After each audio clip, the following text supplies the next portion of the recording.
कभी खेल के मैदानों में इंसान रातों दिन मेहनत और मशक्कत करके कामयाबी के सिलसिले में पेश की तैयारी करता है ताकि खेल के मैदान के अंदर वो अपना अच्छा रोल प्ले कर सके, जिसकी वजह से कामयाबी नसीब हो जाए। कभी कोई बच्चा 11 महीने तक मेहनत करता है ताकि नतीजा अच्छा आए और वो कामयाब हो जाए। कभी ताजिर अपनी जिंदगी के बेशतर औकात को तिजारत के अंदर गुजार कर चाहता है कि मैदान तिजारत के अंदर वो कामयाब हो जाए। सब अपने अपने एतबार से कामयाबी के सिलसिले में जिद्दोजहद करते हैं और कामयाबी के सिलसिले में कोशिश और मेहनत करते नजर आते हैं।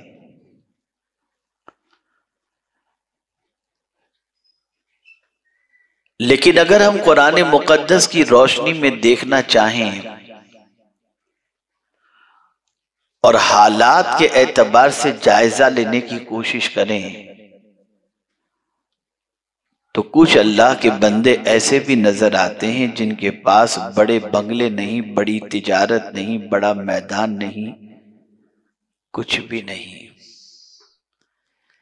लेकिन वो इतने कामयाब नजर आते हैं कि जो उनसे वाबस्ता हो जाए वो भी कामयाब हो जाता है।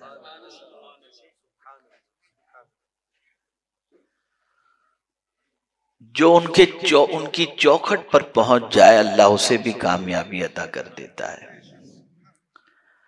अफसोस की बात तो सबसे बड़ी ये है कि जो सही मानों में कामयाब हैं हम उनके नक्शे कदम पर चलने के लिए तैयार नहीं। जहन में रखिएगा जो जुमला अर्ज करने जा रहा हूं, सही मानों में कामयाब से मुराद क्या? जो दुनिया में भी कामयाब, जीते जी भी कामयाब, मरने के बाद भी कामयाब और मैदान महशर में भी कामयाब। ऐसे कामयाब लोगों की जिंदगी पर चलने के लिए हम तैयार नहीं हैं। और उनको अल्लाह ने कैसे कामयाबी अता फरमाई, किन बुनियादों पर कामयाबी अता फरमाई, हम ये जानने की कोशिश नहीं करते। हमने तो दुनियावी एतबार से कामयाब लोगों के लिबास को देखा, उस तरीके का लिबास पहन गए, फिर हम कामयाब हुए हों या न हुए हों लेकिन कामयाब लोगों की नकल कर रहे हैं। हमने दुनिया के कामयाब लोगों का रहन सहन देखा, उनके घर की आराइश देखी, हमने सोचा चलो हम उनके नक्शे कदम पर चल के अपने घर को सजा लें ताकि हम कामयाब तसव्वुर किए जाएं। हमने दुनिया के कामयाब लोगों के पास लंबी कारें देखी तो हमने सोचा ये कामयाब इंसान की अलामत है, हम भी लंबी कार खरीद लें ताकि कामयाब लोगों में हमारा शुमार हो जाए। लेकिन हमने चटाई पर बैठने वाले कामयाब लोगों की जिंदगी नहीं पढ़ी है। जरा पढ़ो मेरे ख्वाजा की जिंदगी को, जरा पढ़ो सुल्तानुल हिंद की हयाते तैयबा को। अल्लाह रब्बुल इज्जत जल्ल जलालहू ने उन्हें इतनी बड़ी कामयाबी अता फरमाई कि 8 सदियों के गुजर जाने के बावजूद भी आज ख्वाजा की मोहब्बत का चिराग हमारे सीनों में रोशन है। उनकी याद की महफिलें सजाई जाती हैं, बच्चों का नाम मोइनुद्दीन रखा जाता है, गुलाम मोइनुद्दीन रखा जाता है, दुकानों का नाम ख्वाजा KGN रखा जाता है। ये सारी चीजें हो रही हैं। सवाल ये पैदा होता है ख्वाजा कोई कीमती लिबास पहनने वाले का नाम तो नहीं है, ख्वाजा कोई कीमती कारों में घूमने वाले का नाम तो नहीं है, ख्वाजा किसी आलीशान महल में रहने वाले का नाम तो नहीं है। ख्वाजा की पोजीशन क्या थी, क्या ऐसी चीज उनके पास थी जिसकी बुनियाद पर अल्लाह ने उनको इतनी कामयाबी अता फरमाई कि वो जमीन पर थे तब भी कामयाब और आज मज़ारे अक़दस में भी कामयाबी से मुस्कुराते हुए दिखाई देते हैं। उसे समझो।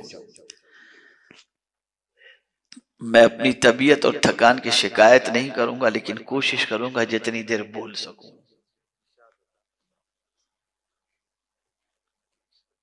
लेकिन एक बहुत अहम चीज की तरफ आपकी तवज्जो को मबजूल कराना चाहूंगा। आपने उन लोगों को कामयाब समझा जिनके पास सब कुछ दुनिया की चीजें मौजूद हैं, लेकिन जब हम उनकी जिंदगी में झांक कर देखते हैं,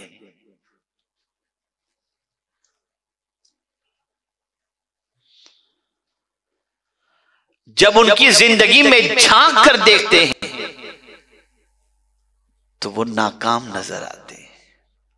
दौलत तो होती है, सुकून नहीं होता।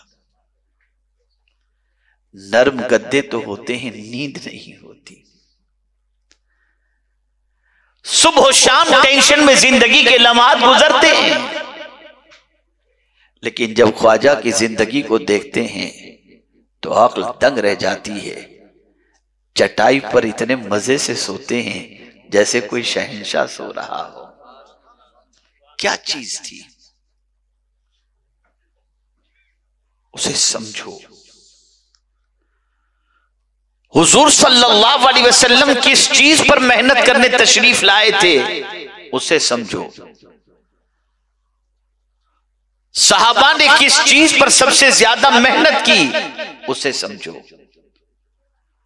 ख्वाजा साहब ने किस चीज पर सबसे ज्यादा मेहनत की, उसे समझो।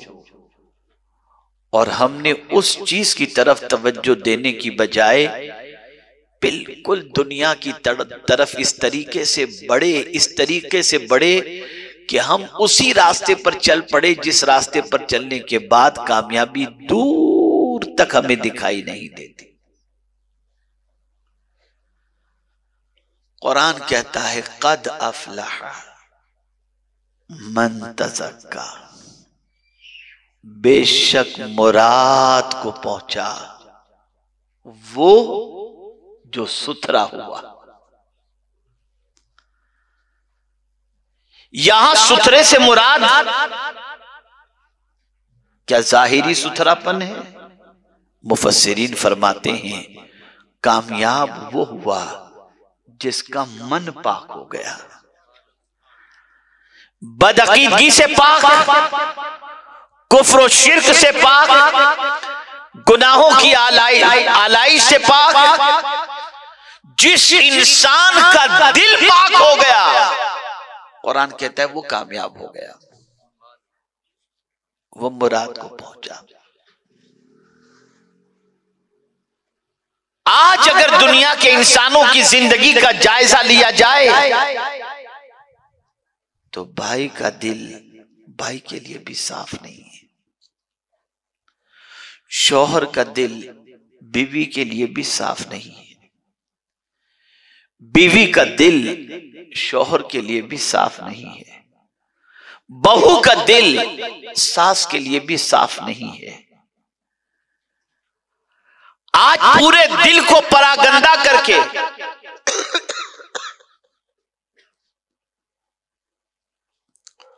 हम दुनिया में कामयाबी की तलाश में निकल पड़े हैं। अल्लाह हमें कहां से कामयाबी अता करेगा? कामयाब होना हो तो दिल को पाक करो, कामयाब होना है मन को पाक करो। मेरे प्यारे आका सल्लल्लाहु ताला अलैहि वसल्लम के प्यारे दीवानों, अल्लाह ने हुजूर सल्लल्लाहु अलैहि वसल्लम को भेजा ही इसलिए, कमा अरसलना फीकुम रसूलम मिनकुम यतलू अलैकुम आयातिना व युज़क्कीकुम। हुजूर दिलों को साफ करने के लिए तशरीफ लाए, दिल की परागंदगी को खत्म करने तशरीफ लाए, दिल की कुदूरत को खत्म करने तशरीफ लाए, दिल की गंदगी को खत्म करने तशरीफ लाए।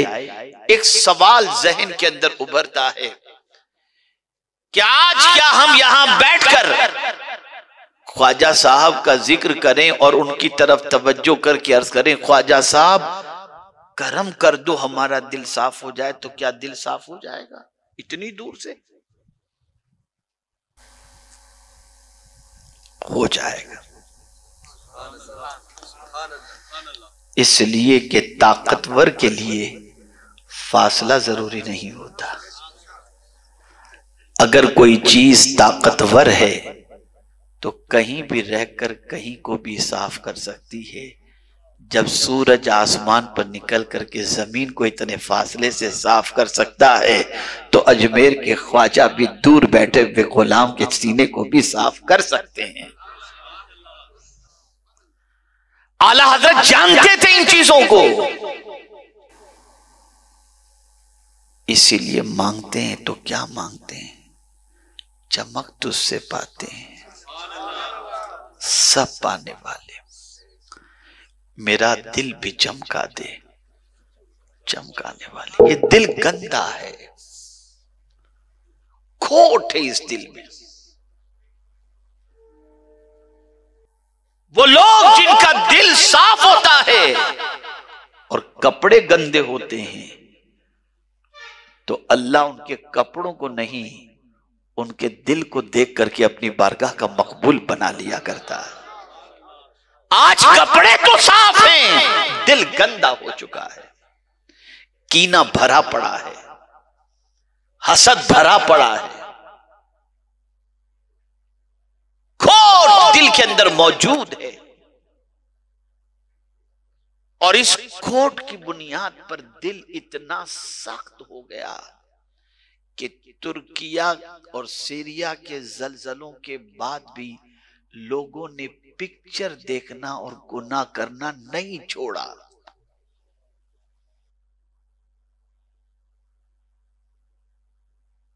दिल इतना सख्त हो गया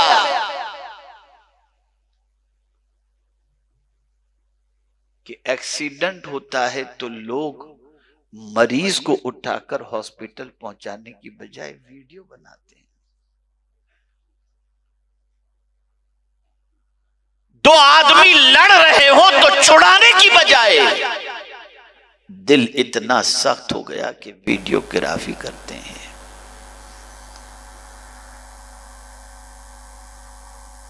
आप मुझे बताओ, अल्लाह कहां से कामयाबी अता करेगा, कहां से कामरानी अता करेगा?